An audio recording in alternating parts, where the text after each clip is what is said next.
ప్రభువైన యేసుక్రీస్తు వారి పాదాల యొద్ద కూర్చొని ఆయన్ని ఆరాధించడానికి, ఆయన్ని ఘనపరచడానికి, ఆయన్ని మయపరచడానికి ఈ గొప్ప అవకాశము, మహా అవకాశం దేవుడు మనకు అనుగ్రహించున్నాడు. అందరం బయట దేవుని ఎంతైనా స్తుతించే బదులుచున్నాం.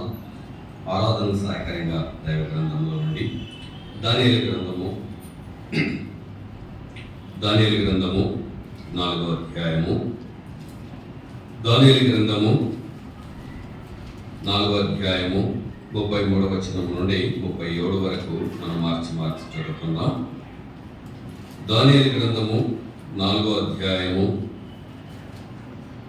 దానియేలు గ్రంథము 4వ అధ్యాయము 33వ వచనం నుండి 37 వరకు, పేజీ నంబర్ 736.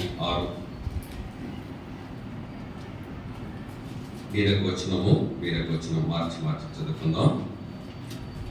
ఆ గడియలోనే అలాగూ నెబుకద్నెజరు సంభవించను. మానవులలో నుండి అతని తరిమిరి, అతడు పశువుల వలె గడ్డి వేసెను. ఆకాశమంచు అతని దేహమును గడపగా అతని తల వెంట్రుకల పక్షిరాజు రెక్కలు ఈకు వంటివి, అతని గోళ్ళు పక్షుల గోళి వంటివి నాయను.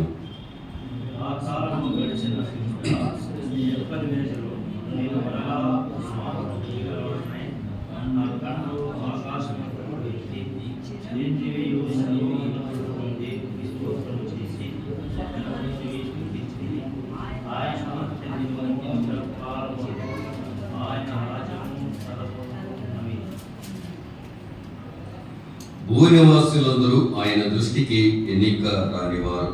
ఆయన పరలోక సేన ఎడలను భూనివాసుల ఎడలను తన చిత్తము చొప్పున జరిగించువాడు.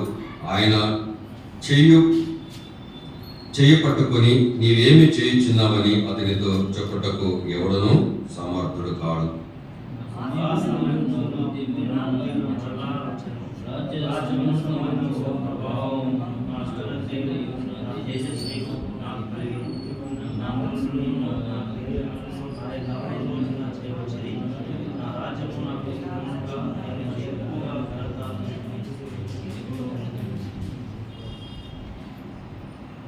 ఇలాగు నెబుకద్నెజరు నేను పరలోకపు రాజు యొక్క కార్యములనియు సత్యములను ఆయన మార్గములు న్యాయములనై విన్నావనియు గర్వముతో నటించు వారిని ఆయన అనుపశక్తుడని ఆయనను స్తుతించుచు కొనియాడుచు గణపరచుచును అనే మాట చూస్తుంటున్నాం.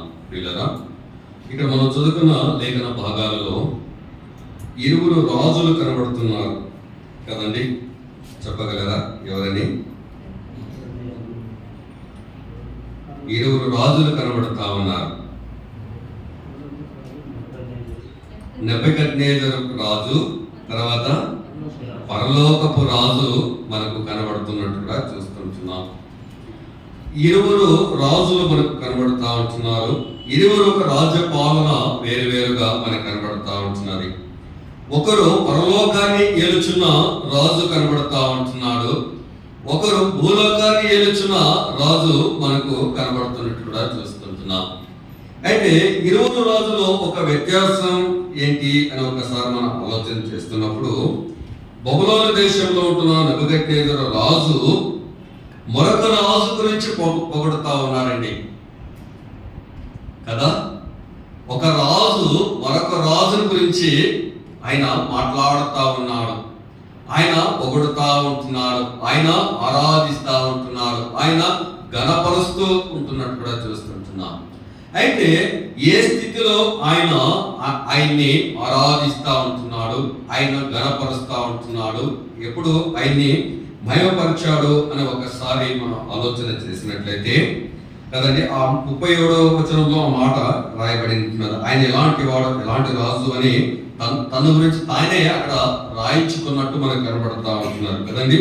ఇలాగ నెబుకద్నెజరు నేను పరలోకపు రాజు యొక్క కార్యములనియు సత్యములను ఆయన మార్గములు న్యాయమైనవి ఉన్నావనియు గర్వముతో నటించు వారిని ఆయన అనుపశక్తుడు. ఈయన ఎలాంటి రాజు అంటండి? ఈయన ఎలాంటి రాజు? ఇప్పుడే చదువుకున్నాం కదా, ఈయన గర్వముతో నటించేవారు, ఆయన అనుపశక్తుడు. అంటే తన గురించి తాను తెలియపరుస్తున్న విధానాన్ని మనం జ్ఞాపకం చేసుకోబోతుంటున్నాం. దేవుడి ముందు యథార్థంగా ఒప్పుకుంటున్న రాజుగా మనకు కనబడుతున్నట్టు కూడా చూస్తుంటున్నాం. ఆయన మార్గం న్యాయమైనవి ఉన్నవనియు గర్వముతో నటించేవారు ఆయన అనుపశక్తుడని ఆయనను స్తుతించుచు కొనియాడుచు గణపరచుచుండెను అనే మాట మొట్టమొదటి మనం జ్ఞాపకం చేసుకుందాం. ఆయన గర్వముతో నటించేవాడుగా కనబడుతూ ఉంటున్నాడు. అలాగనే ఒక మాట వెనుకలు తిప్పండి ఆ పేజీని. అది 4వ అధ్యాయము. ఆయన ఎలాంటి రాజు, నెబుకద్నెజరు రాజు ఎలాంటి రాజు అని ఒకసారి మీ ముందు తీసుకుని ఉంచి పర్వత రాజ్యం గురించి నేను అలా వివరించి ముగిస్తాను. అదే దానియేలు గ్రంథం 4వ అధ్యాయము 27వ ఒక మాట ఉంటుంది చూడండి. రాజు నా ఎదుట నీ దృష్టికి అంగీకారముగును గాక. ఒకవేళ నీవు నీ పాపమును మాని నీవు నీతి కార్యమును అనుసరించి నీవు బాధ పెట్టిన వారిని కరుణ చూపని ఎడల నీకును క్షేమము ఇక మీదట నుండునని దానియేలు ప్రత్యుత్తరం ఇచ్చాను అనే మాట చూస్తుంటున్నాను. అయితే నెబుకద్నెజరు ఎలాంటి వాడు అంటే 4:27లో చూస్తుంటాను. అంటే ఆయన పాపము చేసిన వాడు అనే విషయాన్ని ఇక్కడ దానియేలు తెలియజేస్తుంది. నీ పాపములు మాని అనే మాట చూస్తుంటున్నా. రెండోదిగా నీతి కార్యములను అనుసరించి నీవు బాధ పెట్టిన వారి యందు కరుణ చూపని ఎడలా. ఆయన ఎలాంటి వాడు అంటే ఆయన పాపముతో జీవించుచున్నవాడు, అనేకులను బాధ పెట్టినవాడు, హింస పెట్టినవాడు.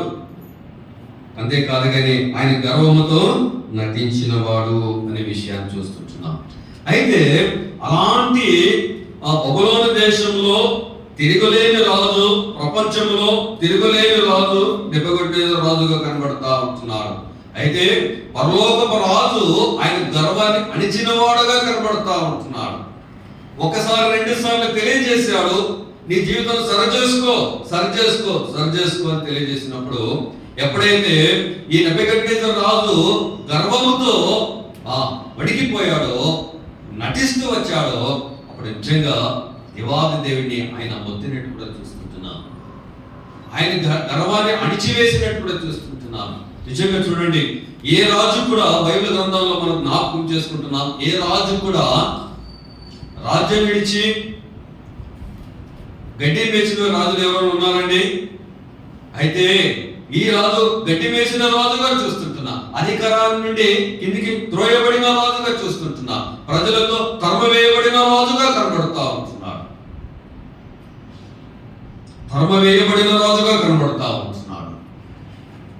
ఎందుకంటే తన జీవితాన్ని సరిచేసుకున్నందుకు, దేవుడి ఎదుట సరిచేసుకున్నందుకు, దేవుడికి తనకు జీవితం చక్కగా కనబడినట్టయితే ఆయన ఆశీర్వదించుంటే వాడేనేమో, ఆయన బలపరుచుండేవాడేమో. కానీ ఆయన అలాగూ లేని స్థితిలో ఉన్నాడు. ఆయన గర్విష్ఠుడుగా ఉంటున్నాడు, నటించేవాడుగా కనబడుతున్నాడు, పాపపు జీవితం కలిగిన వాడుగా చూస్తుంటున్నాడు, అనేకులను ఆయాస పెట్టిన వాడుగా కనబడుతూ ఉంటున్నాడు. దేవుడిచ్చే రాజ్యాన్ని ఆయన సరిగా పరిపాలన చేసుకోలేని స్థితిలో కనబడుతూ ఉంటున్నాడు. అయితే అలాంటి రాజు, అలాంటి పైన భాగాల్లో మనం జ్ఞాపకం చేసుకున్నట్లయితే 33లో మనం చదువుకున్నాం కదండి. ఆ గడియలని అలాగూ నెబుకద్నెజరు సంభవించెను, మానవులతో కూడా అతన్ని తరిమిరి అని మాట. ఏ రాజులైతే పరిపాలన చేస్తా ఉన్నాడో, ఏ రాజు అయితే ఆ ప్రజలకు పరిపాలన చేస్తుంటాడో అదే ప్రజలతో ఆయన తరమడానికి పరిగెత్తుకొని పోయిన వాడుగా మనం జ్ఞాపకం చేసుకోబోతుంటున్నాను కదండి. మానవులతో అతన్ని తరిమిరి, అతడు పశువుల వలె గడ్డి వేసెను. రాజు గడ్డి వేయడం ఏంటండి? అయితే దేవుని సన్నిధానంలో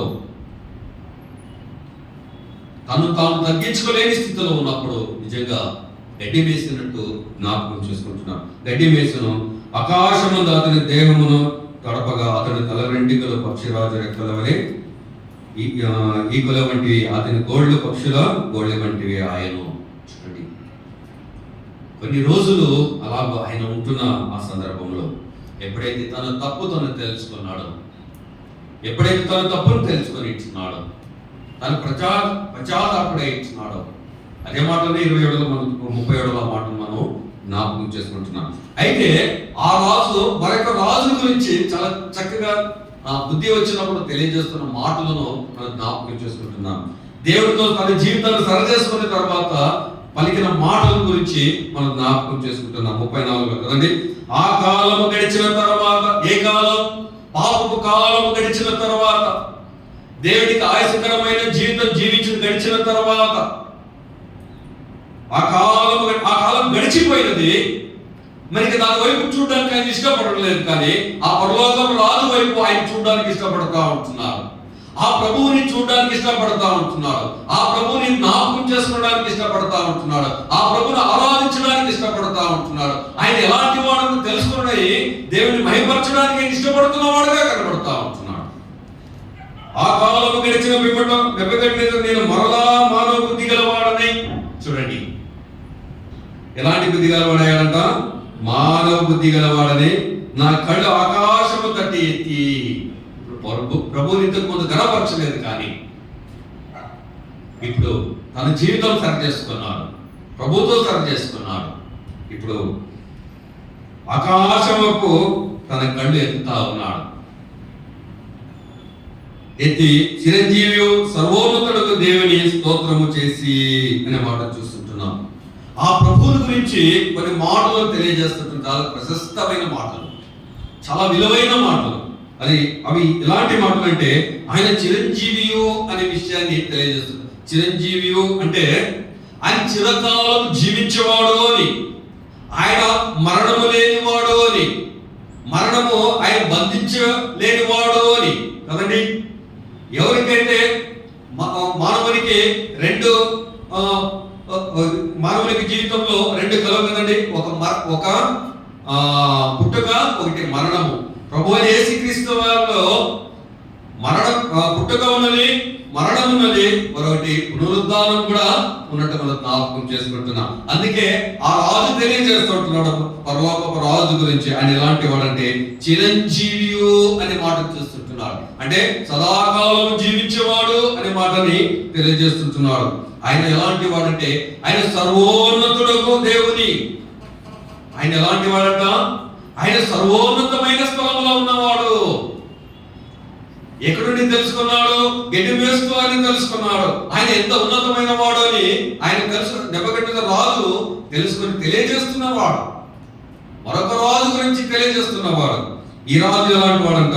సర్వోన్నతుడకు దేవుని స్తోత్రము చేసి ఆయన సర్వోన్నతమైన స్థలంలో ఉన్నాడు. ఆ ప్రభుని స్తోత్రము తెలియజేస్తుంటున్నాడు. స్తోత్రం వచ్చేసి ఘనపరిచి, ఎంతగా ఘనపరుస్తుంటున్నాడో ఒకసారి ఆలోచన చేద్దాం. అంతేగా స్తుతించి తిని అనే మాట చూస్తుంటున్నా కదండి. తన నోటితో ఆయన స్తుతించినట్టు కనబడదు. స్తుతించి తిని. ఆయన ఆధిపత్యము చిరకాలం వరకు అనే మాట చూస్తుంటున్నాం.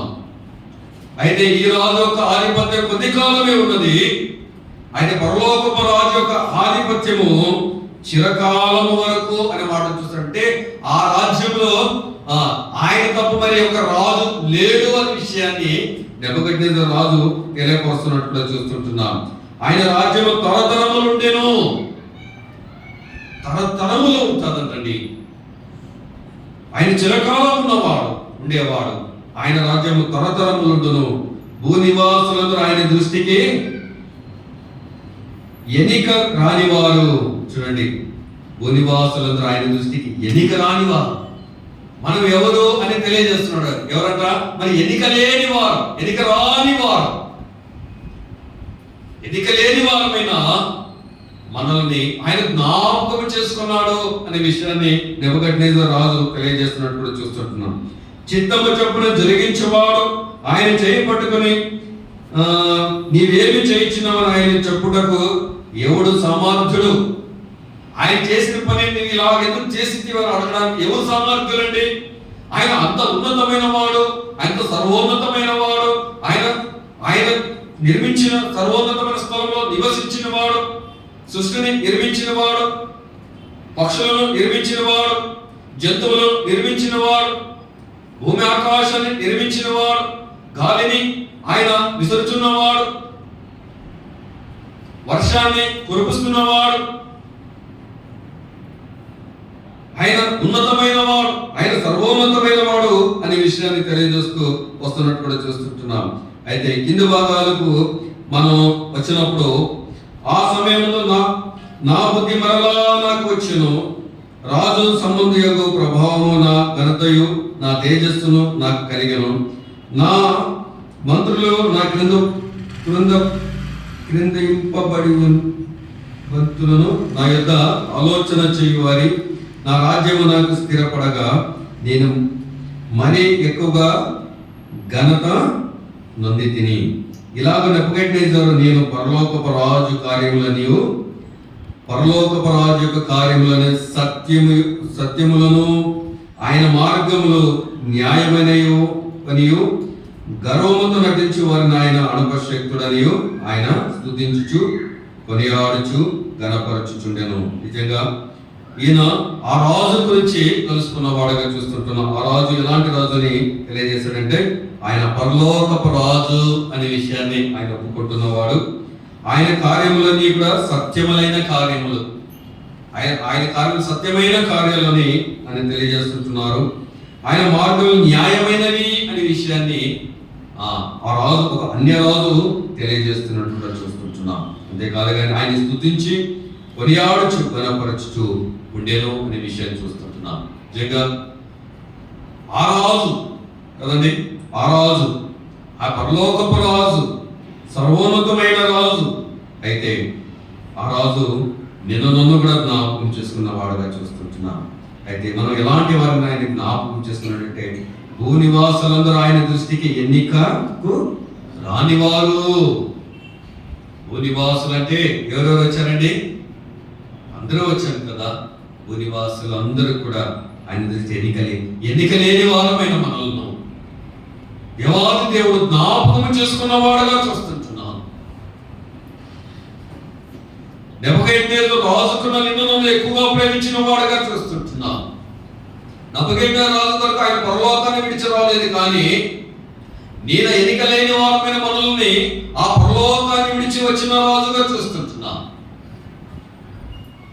ఆయన ఎల్లప్పుడూ ఆరాధింపబడుచున్న రాజు, ఆయన స్తుతింపబడుచున్న రాజు, ఆయన మహిమపరుచున్న రాజు. ఇప్పుడే మనం పాడుతున్నాం, ఆయన పరిశుద్ధుడు పరిశుద్ధుడు పరిశుద్ధుడు అని ఆరాధింపబడుచున్న రాజు కదండి. ఎలా కాలంలో ఆయన స్తుతింపబడుచున్న రాజు, మహిమపడుచున్న రాజు. ఆ రాజు నిన్ను నన్ను జ్ఞాపకం చేసుకున్నాడు. ఆయన ఈ లోకానికి దిగి వచ్చిన వాడిగా చూస్తున్నాడు. ఆయన దిగి వచ్చిందే కాదు, కానీ నీ నా కొరకు తన అమూల్యమైన ప్రాణం ఇవ్వడానికి ఆయన సిద్ధపడిన రాజుగా చూస్తుంటున్నా. తన రక్తాన్ని కార్చిన రాజుగా చూస్తుంటున్నా. ఆ పరిశుద్ధమైన రక్తం, పావనమైన రక్తం, నిష్కళంకమైన రక్తం, ఏ మచ్చ ఏ డాగలేని రక్తం,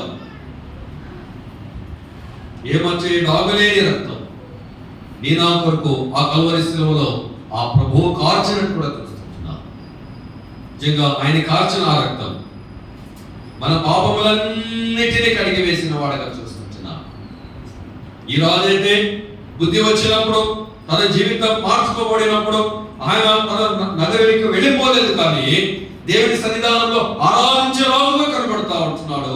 మనం కూడా మన జీవిత కాలంలో ఆయన ద్వారా పొందుకున్న ఆ మేలు, ఆ ఉపకారంలో మనం అలా ఉండడానికి వీలు లేదు, కానీ ఆ దేవుని సన్నిధానంలో ఆరాధించే వారంగా ఉండాలని, ఆయన గణపరిచే వారంగా ఉండాలని. ఎందుకంటే ఆయన నీ నా కొరకు ఆయన ప్రాణం పెట్టినవాడు, రక్తము కార్చినవాడు. అంతేకాదు కానీ సమాధి మరణాన్ని ఆయన గెలిచినవాడు, ఆ మరణములను ఆయన విరిచినవాడు, ఆయన యుగ యుగములు ఆయన జీవించేవాడుగా కనబడతా ఉంటున్నాడు. అయితే ఆ రాజు పరలోకపు రాజు, సర్వోన్నతుడైన రాజు, స్తోత్రాలకు అర్హుడైన రాజు, ఘనతకు పాత్రుడైన రాజు, ఆధిపత్యం కలిగిన రాజు, చిరకాలం జీవించే రాజు, తరతరములు ఉండే రాజు. ఆ రాజుని ఈ ఉదయకాలము ఏమని ఆరాధిద్దాం? అవును ప్రభు, ఎన్నిక లేని వారమే, గర్వముతో నటించే వారమే, పాపముతో జీవించుచున్న వారమే, అలాంటి వారమైన మమ్మలను ప్రభా మీరు రక్షించారు అని ఆయన్ని ఆరాధించే వారంగా ఉండాలి, గణపరిచే వారంగా ఉండాలి. వాస్తవానికి వలలో చేవేస్తున్నావా మనం ప్రభు ఒక బలలో చేవేస్తున్నాం మనం. ప్రభు ఎలా ఉంటున్నాడో, ఆయన ఎంత పరిశుద్ధుడో అంత పరిశుద్ధంగా ఉంటే ఆయన బలలో చేవేసేవలసిన వారమై ఉంటున్నాం కదండి. కొరింథీ పత్రికలో మనం 11:27 ఆ మాటలు చూస్తుంటున్నాం కదండి. అనాలోచకంగా ఒక మాట చూసేసి ముగిస్తా చూడండి. కొరింథీ పత్రిక 11వ అధ్యాయము 27లో చూస్తుంటున్నాం చూడండి.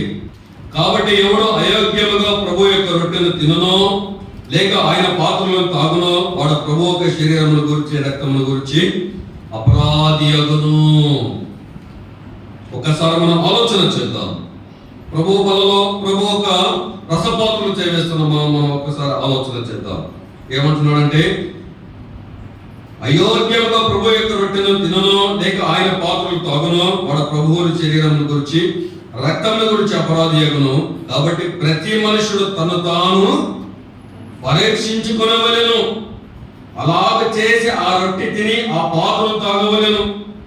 ప్రభువు శరీరమని వివేచింపగా తిని త్రాగువాడు తనకు శిక్షకు కలుగుటకే తిని త్రాగుచున్నాడు.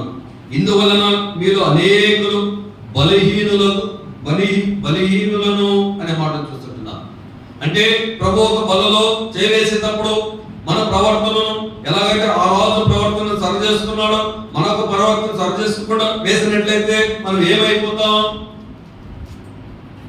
మీరు అనేకులు ఏమైపోయారట? బలహీనులు అనే విషయాన్ని తెలియజేస్తా ఉంటున్నారు. ప్రభు బలలో చేయవేసినప్పుడు, ప్రభుకు అయోగ్యంగా చేయవేసినప్పుడు, ప్రభు ఆలోచన లేకుండా చేయవేసినప్పుడు మనం ఎలాగ ఉంటామంటే బలహీనులము. ఒకవేళ నీ బలహీనతను, మన బలహీనతను, నా బలహీనతను నేను సరి చేసుకోకుండా అలాగే జీవించినట్లయితే ఏమైపోతాం? రోగులము. అక్కడ కంటిన్యూ చేశాడు కదండి, బలహీనులము రోగులమే ఉన్నారు అనే విషయం తెలియజేస్తా ఉన్నాడు. ఆ రోగములు కూడా నీ జీవితాన్ని, నా జీవితాన్ని, మన జీవితాన్ని సరి చేసుకోకపోతే కింద భాగంలో తెలియజేస్తూ వస్తాడు. చాలా మంది ఏమైనది నిద్రించుచున్నారు, అంటే మరణిస్తారు అని. అలాంటి మరణం వద్దు అని తెలియజేస్తా, అలాంటి మరణం వద్దుని ప్రభు ముందుగా తెలియజేస్తా ఉంటున్నాడు. ప్రభు సన్నిధానికి వచ్చినప్పుడు ప్రవర్తన సరి చేసుకున్నాలి, జీవితాన్ని సరి చేసుకున్నాలి. సరి చేసుకున్నప్పుడు ఆ ప్రభు ఒక బలలో చేయవేయాలి. లేకపోతే బలహీనులం అయిపోతాం. బలహీనతలో కూడా మనం సరి చేసుకోకపోతే రోగులైపోతాం. రోగంలో కూడా సరి చేసుకోకపోతే మరణానికి అప్పచెప్పబడిన వారంగా ఉంటున్నాం. అయితే మన ప్రభు ఆయన పరిశుద్ధుడు కనుక మీరు కూడా పరిశుద్ధులై విడి తెలియజేశాడు. అలాంటి పరిశుద్ధమైన జీవితం కలిగి ఆయన బలలో చేవేసి ఆయన్ని ఘనపరచుదుగాక. దేవుడికి మాటలు దీవించు.